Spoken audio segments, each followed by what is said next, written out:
जे अपने के कहलिए जे लॉ एंड ऑर्डर करप्शन के बात के लिए ई हम समझी जे अपने के विपक्षी दल में एलिए तैं ई आरोप लगा रहल छे या ई तमाम जे छे से रीजन छे ओ दल से हटे के ई तमाम रीजन छे हमरा दल छोड़े के।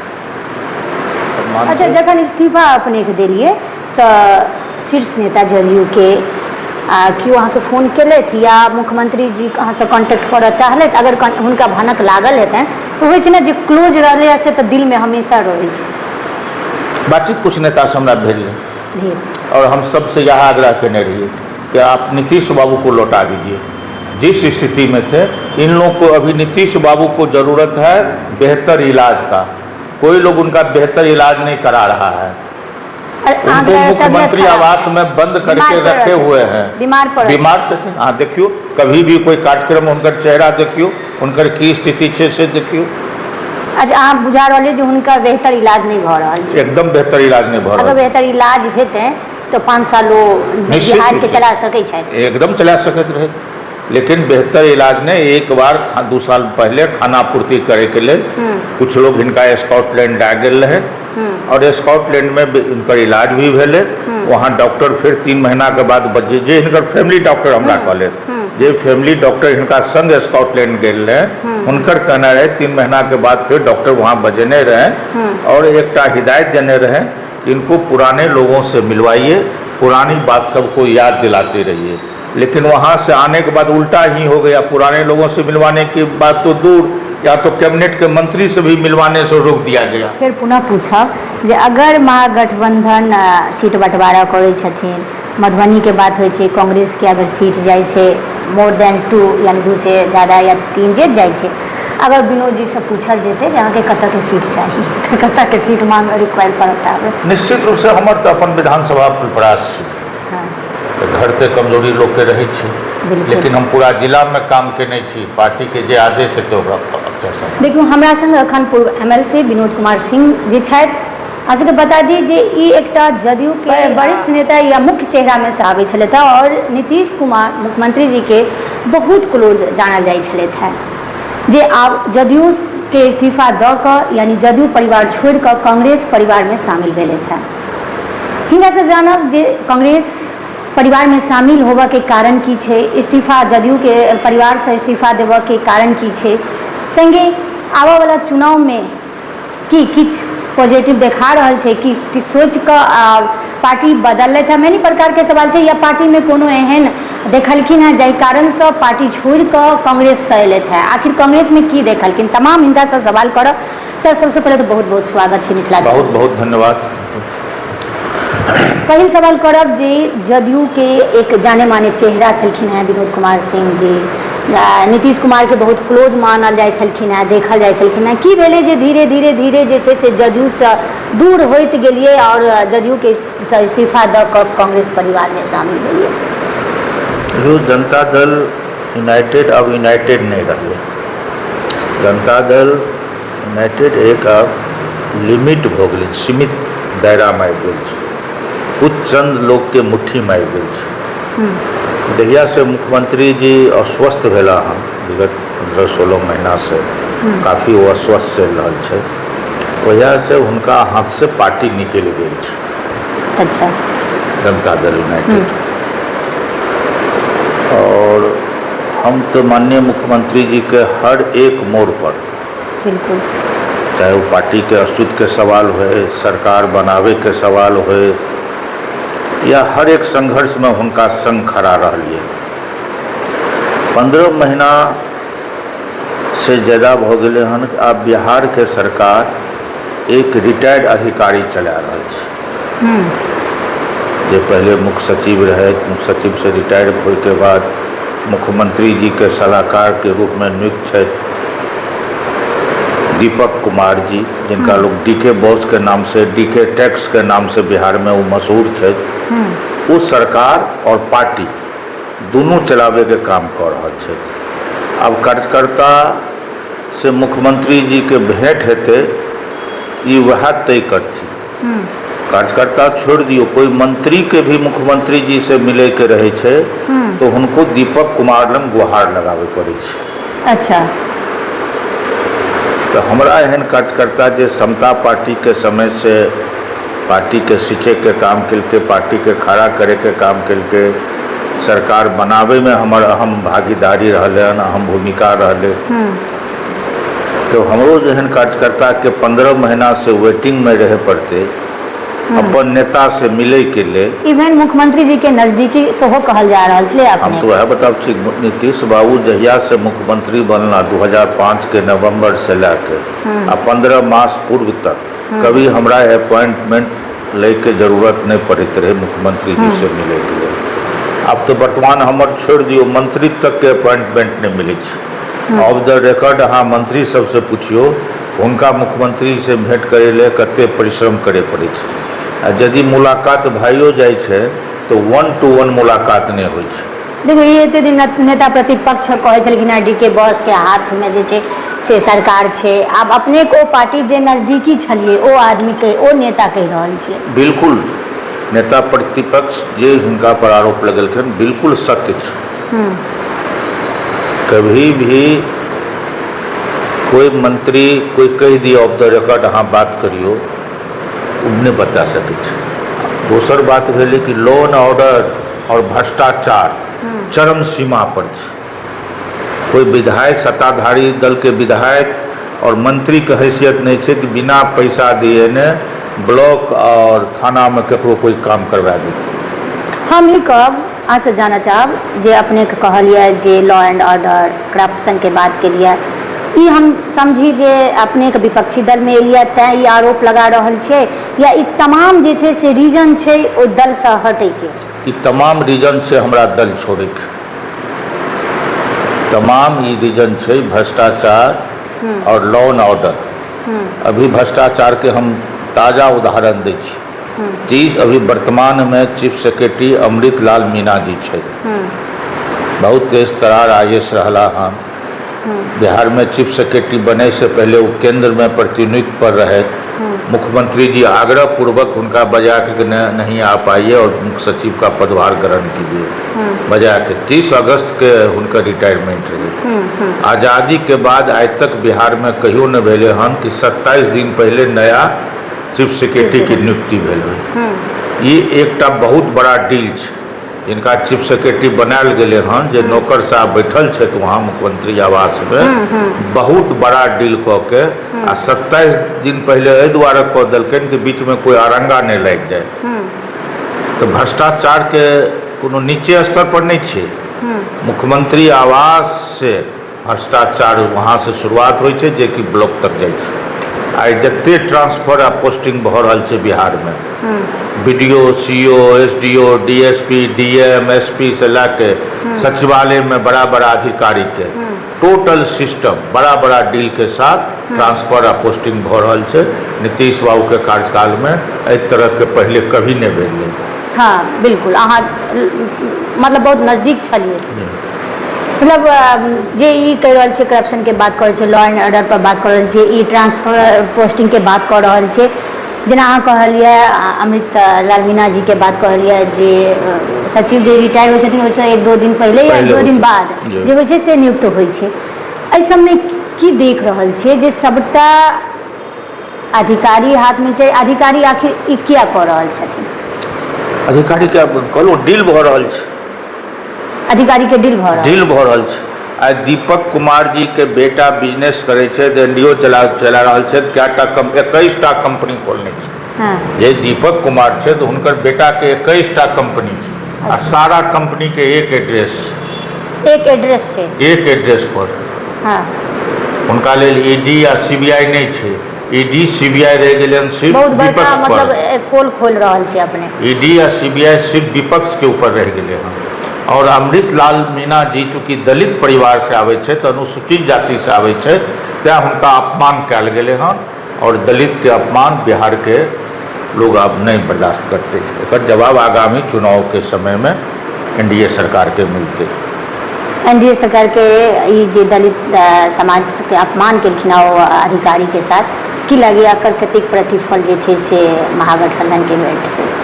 महागठबंधन के कते मिलते ही हम नहीं कह सके छी, लेकिन कांग्रेस- एनडीए के NDA एकर परिणाम भुगते पड़ते चुनाव में। एनडीए के परिणाम भोगता पड़ते, भुगते महागठबंधन के की भेटते से नहीं पता, हाँ। लेकिन एनडीए के अगर एनडीए के एकर परिणाम भुगते पड़ते। ई तमाम रीजन छलिए जे अपने और हम तमाम अहाँ के उखड़ि सबसे गेलै। अपील करै छी तमाम मीडिया के लोग से, हम आइयो हम नीतीश बाबू के बहुत सम्मान करै छी, लेकिन जे चंद नेता हुनका अपने अंदर जे हुनका सीमित कए के रखने छथिन और जे रिटायर्ड प्राधिकारी सब, हम हुनका सबसे अपील करै छियै कि हमारे नीतीश बाबू को लौटा दो।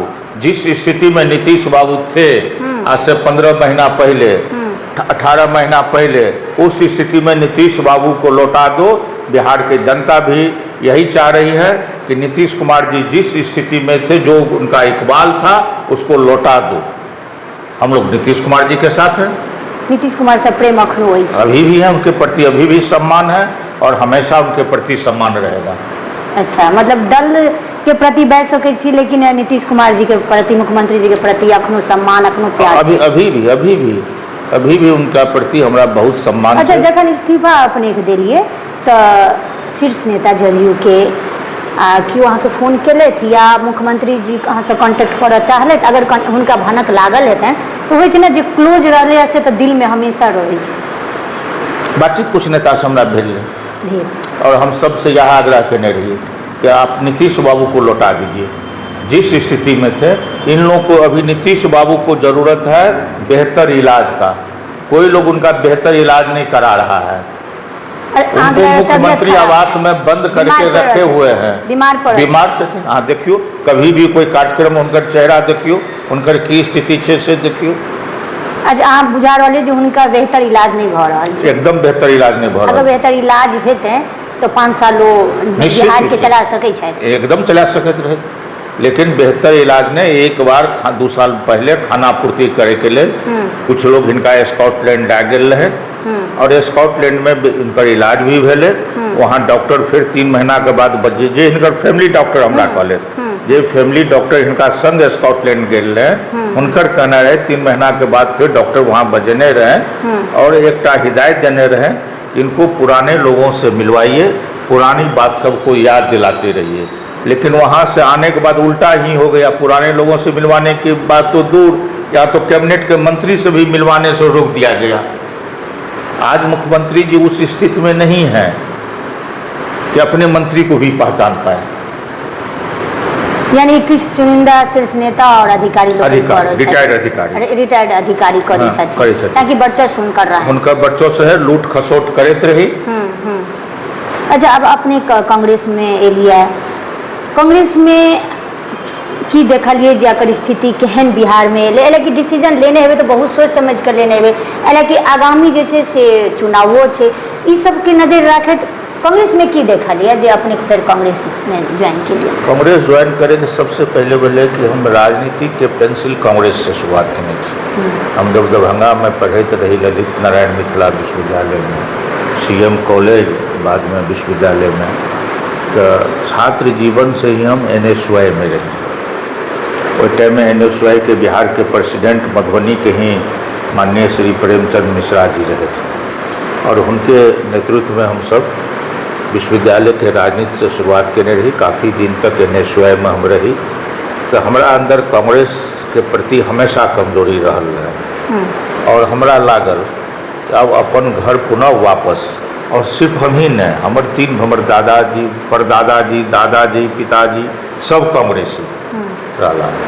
हम भी शुरुआत कांग्रेसे से केने रही। तो हमरा लागल कि पुनः अपन घर वापस जाके पार्टी के सेवा करबाक चाहिए और हम कांग्रेस पार्टी के 21 जुलाई के ज्वाइन कर लेंगे। चुनाव के देखैत की देख रहल छियै जे कांग्रेस में मजबूती छै, बिहार चुनाव पर हावी भऽ सकै छै, NDA के मुकाबला में जे छै से ठाढ़ भऽ सकै छै कांग्रेस के लऽ कऽ, महागठबंधन के नहीं, कांग्रेस के अगर हम बात करी तो कांग्रेस अभी बिहार में बहुत बेहतर स्थिति में है। सीट चुनाव जीते की स्थिति में तो कांग्रेस हम करीब पिछुलका चुनाव के सेहो अगर बात करी, दिल्ली वगैरह सब में चुनाव वो सब अगर हम आकलन करी, अगर ओकरा कंपेयर करी तो ओहिमे केना देखे छै बिहार? हम दिल्ली की बात नहीं कह सके छी, लेकिन बिहार में कांग्रेस बहुत बेहतर स्थिति में है और कांग्रेस के जे भी एवं सीट मिलती, महागठबंधन में जे भी कांग्रेस से के सीट हेतु सब के सब टोटल 100% स्ट्राइक के रेट के साथ कांग्रेस के जीत हेतु। कांग्रेस के जीत हेतु मतलब कांग्रेस एहन मजबूती से देखा रहा है। राहुल गांधी जी के लोग बहुत पसंद कर रहे हैं। राहुल गांधी जी के अहाँ देखते हुए अभी कर्नाटक में 2 दिन पहले उनका रैली रहे, कौन ढंग से जनसैलाब उमड़ रहा है। अभी यह महीना के लास्ट वीक में राहुल गांधी जी के मधुबनी जिला भी दौरा हेतु। अहाँ देखबे लोगों में अभी से कते उत्साह कि राहुल जी आबि रहल छथि मधुबनी जिला, अभी से उत्साह बनल छै।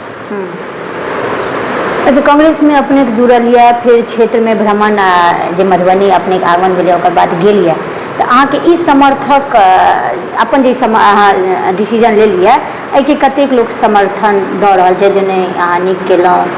हम सारा सब अपन इष्ट मित्र समर्थक सब लोग से राय मशविरा करे के बाद ही ई निर्णय ले लिए कि कांग्रेस पार्टी में हमरा जवाब के। अच्छा, अखन बात करब राजनीति के। प्रशांत किशोर एक राजनीति में पैर पसार लेता है, तमाम वो अखन सत्ता पक्ष पर हावी भ रहल छथि, केना देख रहल छी? एक एक पोल खोल रहल छथिन, सब मंत्रीगण हुनका अगेंस्ट में बाजल से जे से प्रशांत किशोर जी के हमर शुभकामना है। हाँ। एनाही पोल खोलते रहू, संघर्ष करू। अभी उनका बहुत टाइम लगते आदित्य आबे में, लेकिन संघर्ष कर रहल छै, ई बात छै, बढ़िया बात छै। हमर शुभकामना हुनका संग छै। चुनाव के बात करब, अपने का मुख्य चेहरा छिए, जखन अपने के जदयू पार्टी के मुख्य चेहरा छै तो मधुबनी अपन क्षेत्र के तो स्वाभाविक छै। चुनाव के बात करी तो विनोद जी तैयारी में छथिन, या मतलब एगो दल बदलला से लोग के इहो होइ छै जनता में भ सकै छै चुनाव लड़े के जे तन ख्वाब हेतन, आ भाई नेता छी तो ख्वाब हेबे करत, तो अतः हमरा अगर नहीं सीट भेटत तो हम तैं कांग्रेस में आबि। तमाम अगर कंपेयर करी बात के तो ओइसन जे छै से चुनावी की छै, विनोद जी चुनावी मैदान में आबि रहल छै। मधुबनी जिला में 10 विधानसभा सीट, 8 सीट पर एनडीए काबिज छै, 2 सीट पर राष्ट्रीय जनता दल के विधायक छै। आवे वाला 2025 में जे हम तैयारी कर रहल छी, कोई एक सीट पर तैयारी नहीं कर रहल छी, 10 के 10 विधानसभा सीट पर हम तैयारी करना शुरू के लिए हैं। और आवे वाला चुनाव में 10 के 10 सीट महागठबंधन के झोली में जाए, ओकर तैयारी हमर चल ठीक छै। ओ तैयारी कर रहल छी, हम नहीं कह रहल छी, लेकिन विनोद सिंह जी कत तैयारी कर रहल छी हम नहीं कह सके, ये तो पार्टी के तय कर बात छै। लेकिन मैदान हम पार्टी में एक लेकिन मैदान में एथिन बिहार नहीं, पार्टी पार्टी के तय करे छै। पार्टी में एक कार्यकर्ता के रूप में काम कर रहल छियै। बाकी पार्टी के आदेश और आँखों पे जे निर्णय पार्टी का आला कमान के हेतै ओकर हम अक्षरशः पालन करबे। अच्छा, पार्टी अगर कहै छथिन तो जरूर उतरथिन, एते मन में विचार हाँ, है? बिल्कुल। हम चुनाव पहले लड़ल छी, कोनो हम नया चेहरा नहीं छी। बिल्कुल बिल्कुल। चुनाव लड़े के एक्सपीरियंस भी ये लड़ल छी। पार्टी जे हमरा उम्मीदवार बनावे छै तो बिल्कुल पूरा मजबूती के साथ चुनाव लड़बे। अच्छा, अब अपने के विपक्षी दल में आयल छियै तो ई पूछब, जेना चुनाव के तैयारी चल रहल छै, अगर विनोद जी के कतौ से सीट भेटै छनि तो ओतऽ से सेहो उतरता। हम ई जानना चाहते मधुबनी में की समस्या देखे छे? हम पूरे जिले के बात करब, कोनो एक पर्टिकुलर विधानसभा के बात नहीं हम करब। सबसे पैघ समस्या छै मधुबनी में बाढ़। और हमरा याद ये 2014 में जब प्रधानमंत्री जी चुनाव प्रचार करे ले दरभंगा आयल रहे, तो कहने रहे थे कि हमारी सरकार बनेगी, मिथिलांचल ले जो कहने रहे थे कि हम बाढ़ से मुक्ति दिलाएंगे, हम नेपाल में जो है कोसी डैम बनाएंगे और वहाँ बाढ़ से मुक्ति लोगों को दिलाएंगे। 19 में वो बात के फिर दोहरेलखिन। तकर बाद 15 में मधुबनी में सेम बात वो कहने रहती। मधुबनी हवाई अड्डा में चुनाव प्रचार, विधानसभा चुनाव प्रचार वहाँ पर यह बात वो कहने रहती कि हम बाढ़ से लोगों को मुक्ति दिलाएंगे। 19 में भी वो कहल, लेकिन आज तक बाढ़ से मुक्ति नहीं मिलती, जबकि डबल इंजन सरकार है, बिहार और केंद्र दोनों में एनडीए के सरकार। बाढ़ से मुक्ति अभी तक लोग, जब तक बाढ़ से मुक्ति नहीं मिलते मधुबनी जिला, मधुबनी और दरभंगा दोनों, तब तक इस क्षेत्र के विकास संभव नहीं है। केवल रोड बना देने से, सड़क बन जाए से, पुल पुलिया बन जाए से विकास नहीं हो। मतलब ई बुझे अहाँ स्वीकार करै छियै जे सड़क नीक छै, नीक बनल छै? पुल पुलिया नीक बनल छै, सड़क के निर्माण भेले हँ, पुल पुलिया, लेकिन सड़क के निर्माण से कोनो लोग के रोजगार तो नहीं मिल रहा है ना। तो रोजगारी वह है, लोग के पलायन रोज भइए रहल छै, किसान भूखमरी की स्थिति में छै। जब तक किसान के स्थिति नहीं सुधरते तो विकास संभव नहीं है। आ किसान की स्थिति तब सुधरते जब बाढ़ से मुक्ति मिलती। अहाँके पूर्व पार्टी जे जदयू के शीर्ष नेता अखन फेमस चेहरा छनि, राज्यसभा सांसद छथि, कार्यकारिणी सदस्य छथि, ओ कहलखिन जे जयनगर में हम डैम बनेलहुँ, आब बाढ़ से मुक्ति भेटतै, फलना चिल्ला बड़ा दावा केने रहथिन। की बुझाइ ओ की लगे डैम बन गेलै की? कै साल हल्ला कऽ देलखिन, कै साल भऽ गेलै डैम बन गेलै? केवल शिलान्यास कऽ दै से नहीं भऽ जाइ छै। मधुबनी में मुख्यमंत्री जी बस स्टैंड के शिलान्यास कऽ देलखिन, अंतर्राष्ट्रीय बस अड्डा बनते, अभी तक जगह के चयन नहीं भेले हँ।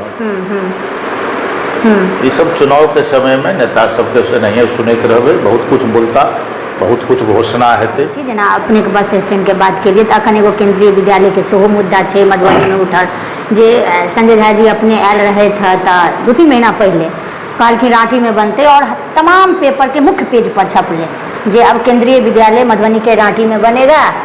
डैश जदयू नेता कार्यकारिणी सदस्य संजय झा जी आब भऽ रहल छै जे झंझारपुर में बनते।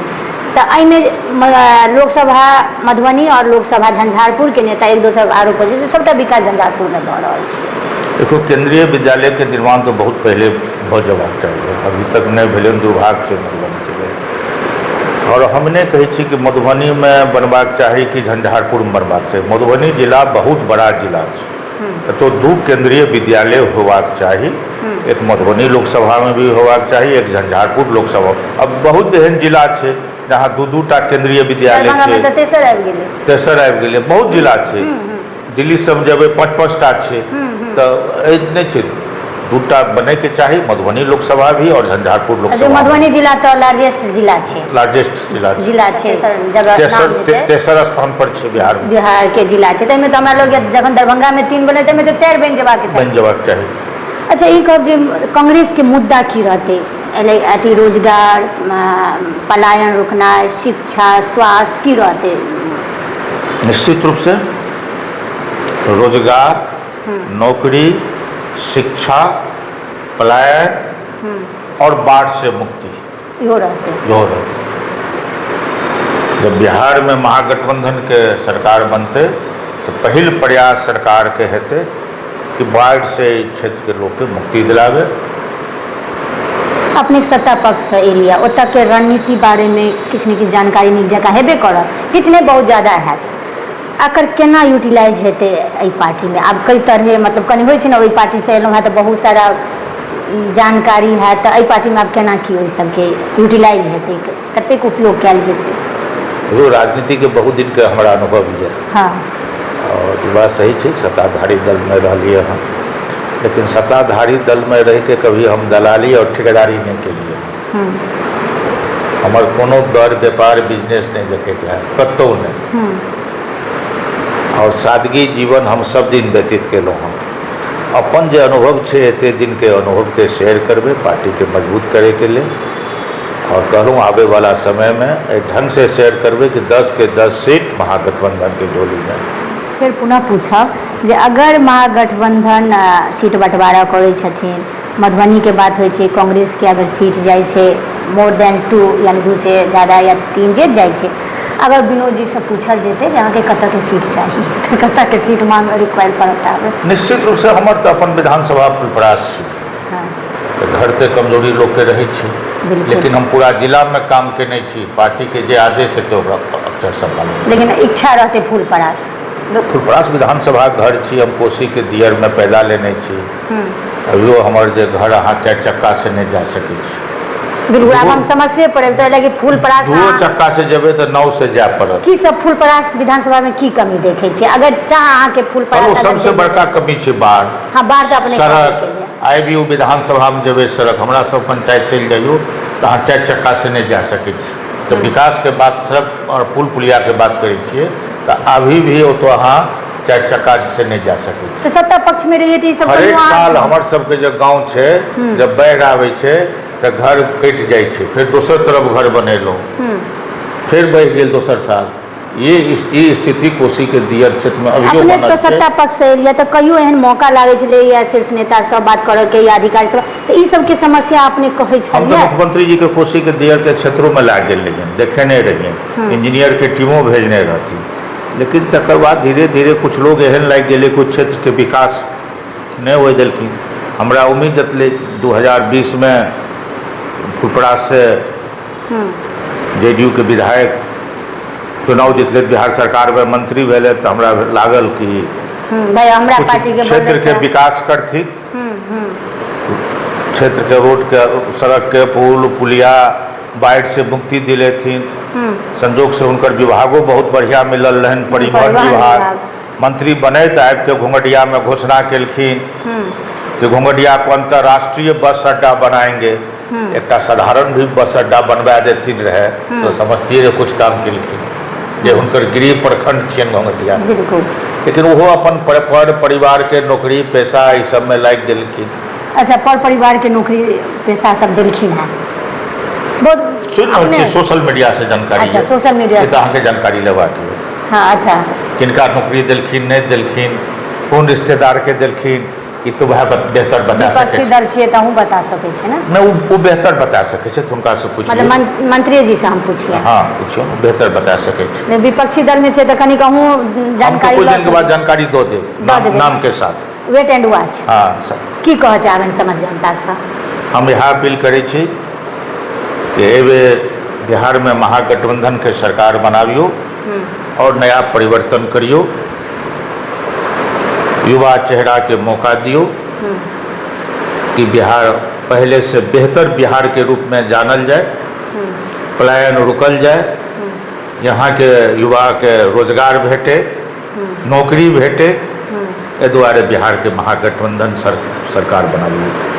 देखियो, पलायन रुके, रोजगार भेटे, नौकरी भेटे युवा के, इएह दुआरे महागठबंधन के सरकार बनबियो, ई कहनाम छनि पूर्व एमएलसी विनोद कुमार सिंह जी के, जे अखन कांग्रेस से जुड़ले थे और पूरे दमखम के साथ जनता के बीच जाय छै और अपन कांग्रेस के जे उद्देश्य छै ओ तमाम जनता लग दै छै। और संगे एकटा सेहो सनसनी जे छै से शो केले थे, ब्रॉडकास्ट केले थे, अगर मौका दै छनि पार्टी तो जरूर इहो चुनावी मैदान में उतरता और अपन एक एक उद्देश्य के जनता के बीच में कहता और ओहि तरह चुनाव लड़ता। तमाम मिथिला तक न्यूज के जरिए हिनका सब बात करते रहब, एक एक पॉइंट पर अखन एबे केले था तो अब संगठन मजबूत करता, तो जँ जँ मजबूत होइ छै, जँ जँ जनता के बीच में जाकर हिनका लग समस्या आबै छै और अगला जे छै से केना की हिनकर प्लान छै तमाम हम जानब। एहि वीडियो के ज़्यादा से ज़्यादा शेयर करूँ ताकि सब गोटे हिनकर प्लान जे छै, जे उद्देश्य छै से जाने। जय मिथिला, जय मैथिली, धन्यवाद।